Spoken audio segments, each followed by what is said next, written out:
अच्छा, तुम किसको देना चाहते थे? साइकिल है। वो वोट किसको दे दी? फूल में। अधिकारियों ने? हाँ ये आपका कहना है, ऐसा है? हाँ। ये वीडियो देखा आपने?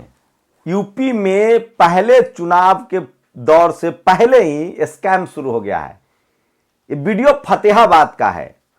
सरकार बैलेट पेपर से वोटिंग करवा रही है, अर्लियर वोटिंग, जो विकलांग हैं, जो बाहर रहते हैं।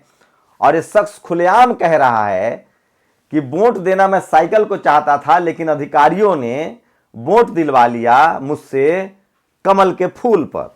एकदम निर्दोष आदमी है, सीधा आदमी है, गांव का सज्जन आदमी है। ये हैंडीकैप्ड है। मैंने आपको पहले भी बताया था कि सरकार 20 से 15 हजार वोटों का इंतजाम कर चुकी है। किस तरह से कर चुकी है वो इस पूरे वीडियो में देखिए, आपको पता चल जाएगा। अच्छा, तुम किसको देना चाहते थे? साइकिल है। वो वोट किसको दे दी? फूल में। अधिकारियों ने? हाँ ये आपका कहना है, ऐसा है? हाँ। नमस्कार, मैं शंभू कुमार सिंह और आप देख रहे हैं नेशनल दस्तक। यूपी जीतने के लिए बीजेपी कुछ भी कर सकती है। सड़क पर जनता नाराज है। 90% लोग बीजेपी के खिलाफ हैं, खासकर एससी, एसटी, ओबीसी और माइनॉरिटी।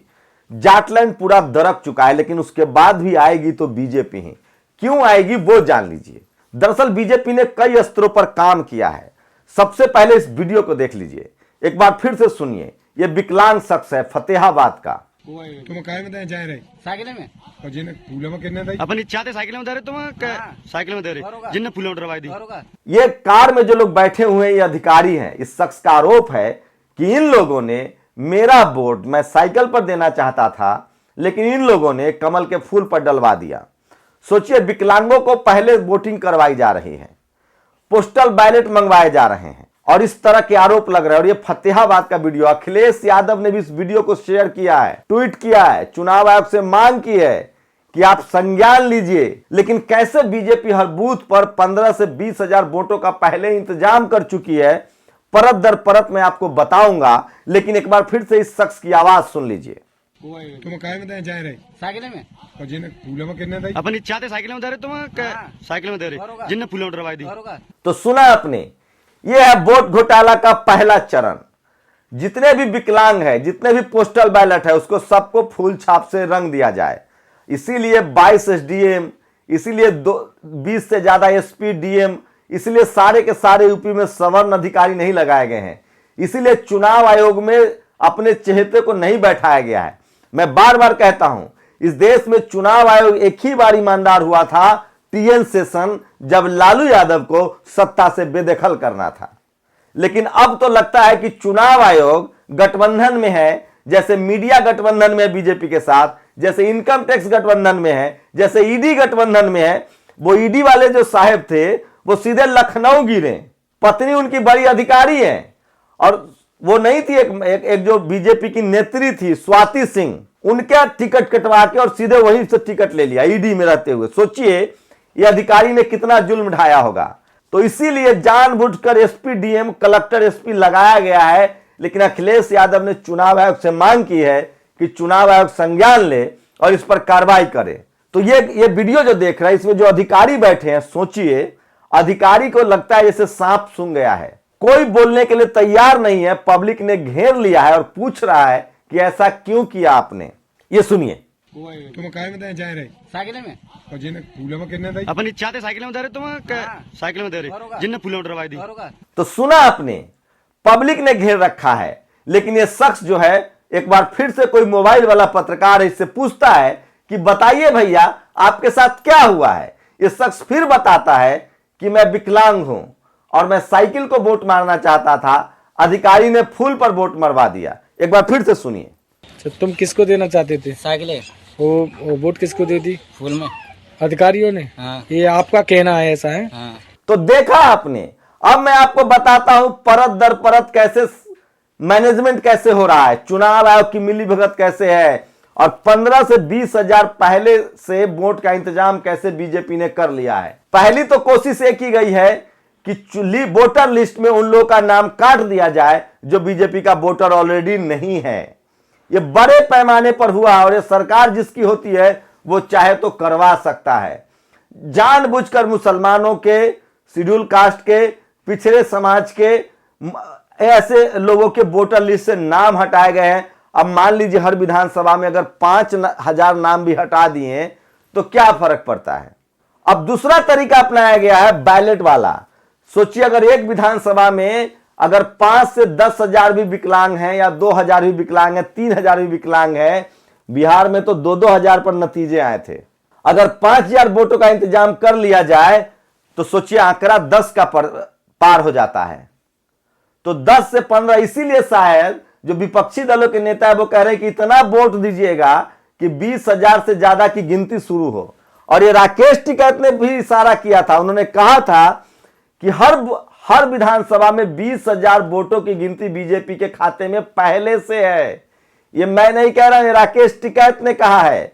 और अब तो ये वीडियो सामने आ गया है कि साफ साफ ये शख्स कह रहा है कि मैं साइकिल पर देना चाहता था, वोट मुझसे ले लिया गया फूल पर। तो इस तरह से सोचिए, पहले ईवीएम शक के दायरे में था, लगातार लोग कह रहे थे कि ईवीएम से वोटिंग नहीं हो, ईवीएम बिल्कुल फर्जी है। सोचिए जो लोग कह रहे हैं कि बिना इंटरनेट के फ्रॉड नहीं हो सकता, आप जब टोल पर जाते हैं तो कोई इंटरनेट होता है, फास्टैग से आपका पैसा कट जाता है, रेड लाइट कोई इंटरनेट होता है, सब प्रोग्रामिंग होता है, ऑलरेडी चिप्स में प्रोग्रामिंग। दुनिया के तमाम बड़े देशों में ईवीएम से वोटिंग नहीं होती है, जो आपसे 10,000 गुना टेक्नोलॉजी में आगे है। और यह कहना कि ईवीएम से समय बचता है, यह भी नीरा बेवकूफी है। 10 फरवरी को पहले दौर की वोटिंग होगी, 10 मार्च को गिनती होगी। 1 महीने का समय है, जब जनता वोट देकर 1 महीना इंतजार कर सकती है तो गिनती के लिए 3 दिन का इंतजार नहीं हो सकता है क्या? ईवीएम से सिर्फ गिनती आसान हो जाता है और कुछ भी नहीं, खर्चा उससे ज्यादा है बैलेट से। तो ये पहला जो स्कैम है यूपी में, जो चुनावी स्कैम है, उसका सबूत आ गया है सामने। ये शख्स चीख चीख कर कह रहा है कि मैं साइकिल को वोट देना चाहता था, लेकिन मेरा वोट फूल पर डलवा दिया गया। आप सोचिए कि यूपी चुनाव में साम दाम दंड भेद सब कुछ चल रहा है, लेकिन जनता जो है वो इस कदर नाराज है। नेशनल दस्तक पर मैं लगातार ग्राउंड रिपोर्ट दिखा रहा हूं। एक बात तो तय है कि जनता बीजेपी के खिलाफ है। अगर सवर्ण समाज को छोड़ दें तो इक्का दुक्का लोग ही मिल रहे हैं जो कह रहे हैं कि बीजेपी को वोट करना है। हाँ, कुछ यूथ ब्रिगेड जरूर है, युवा ब्रिगेड है, जिनको टीवी अखबार ने धर्मांध बना दिया है, लेकिन उनकी उम्र वोट देने की लगभग नहीं है। लेकिन जो बच्चे पाल रहे हैं, जो परिवार पाल रहे हैं, उनको लगता है कि महंगाई मुद्दा है, पेट्रोल का प्राइस मुद्दा है, रोजी रोटी मुद्दा है, बेरोजगारी मुद्दा है।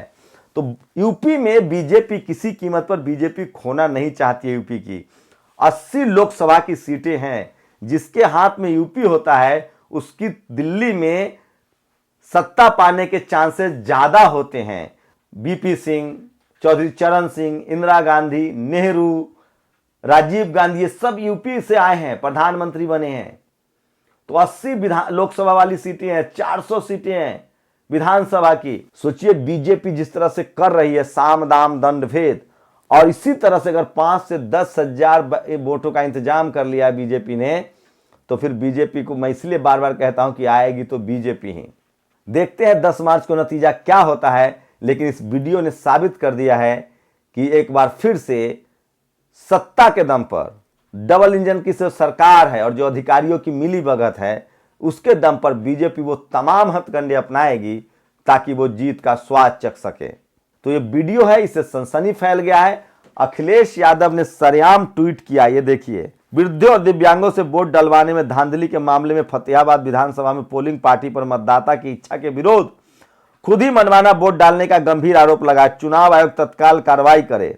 सपा गठबंधन के सभी समर्थक और कार्यकर्ता वोटिंग के समय पूरी निगरानी रखे। स्वाति मिश्रा ने इसको ट्वीट किया था।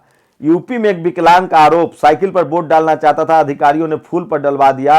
और देखिए ये अधिकारी किस तरह से अपने आप को सिट्टी पिट्टी इनका गुम है। अगर ये सही होते तो रिएक्ट करते, विरोध जताते, लेकिन इन सबकी बोलती बंद है और जनता ने इनको घेर लिया है।